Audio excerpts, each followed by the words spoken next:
बांग्लादेश में मचे उथल पुथल के बीच अब बांग्लादेशियों के द्वारा भारत में घुसपैठ की कोशिश की गई है। दरअसल कई बांग्लादेशी नागरिक बिहार के किशनगंज जिले से सटे इलाके में घुसने की फिराक में थे। दरअसल कुछ बांग्लादेशियों ने किशनगंज जिले से सटे पश्चिम बंगाल के इस्लामपुर सीमा के पास आकर भारत में घुसपैठ करने का प्रयास कर रहे थे। यह लोग भारत में शरण देने की मांग कर रहे थे। इसकी सूचना मिलने पर बीएसएफ के जवान तुरंत अलर्ट हो गए। बीएसएफ के जवान मौके पर पहुंचे और उन्होंने इन लोगों को समझा बुझाकर वापस भेज दिया। मीडिया रिपोर्ट्स के मुताबिक यह पड़ोसी मुल्क बांग्लादेश के कुछ गांव के लोग थे। सीमा सुरक्षा बल ने इन सभी को वहां से हटा दिया। इसके बाद से किशनगंज से सटी सीमा पर सुरक्षा और कड़ी कर दी।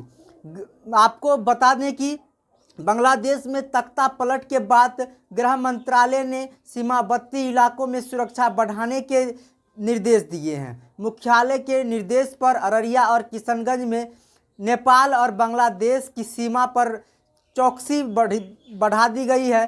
किशनगंज पुलिस बीएसएफ और बंगाल पुलिस के साथ नियंत्रण संपर्क में है।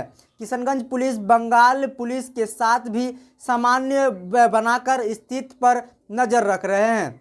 बता दें कि किसी प्रधानमंत्री पद से इस्तीफा देकर बांग्लादेश से भारत पहुंची शेख हसीना के बेटे संजीव वाजेद जॉय ने बृहस्पतिवार को कहा था कि बांग्लादेश में लोकतंत्र बहाल होते ही उसकी मां अपने देश लौटेगी। उन्होंने कहा है कि उनके देश में अशांति फैलाने में पाकिस्तानी की खुफिया एजेंसी आईएसआई का हाथ है।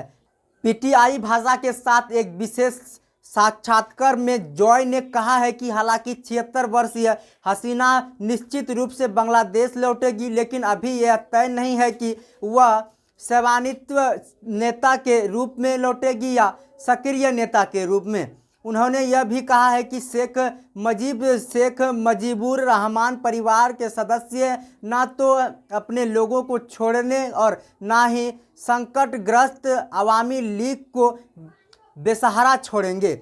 बहरहाल अब नोबेल पुरस्कार विजेता मोहम्मद यूनुस आज बृहस्पतिवार को बांग्लादेश की अंतरिम सरकार के प्रमुख होंगे। शेख हसीना को बांग्लादेश से भागे 3 दिन का वक्त बीत चुका है, लेकिन इसके बावजूद भी देश में शांति स्थापित नहीं हो पा रही है। हिंदुओं पर हमले की घटना से तो हर कोई वाकिफ है। सेना ने देश में बिगड़ती कानून व्यवस्था को देखते हुए बैंकिंग सिस्टम को लेकर एक बड़ा आदेश जारी किया है।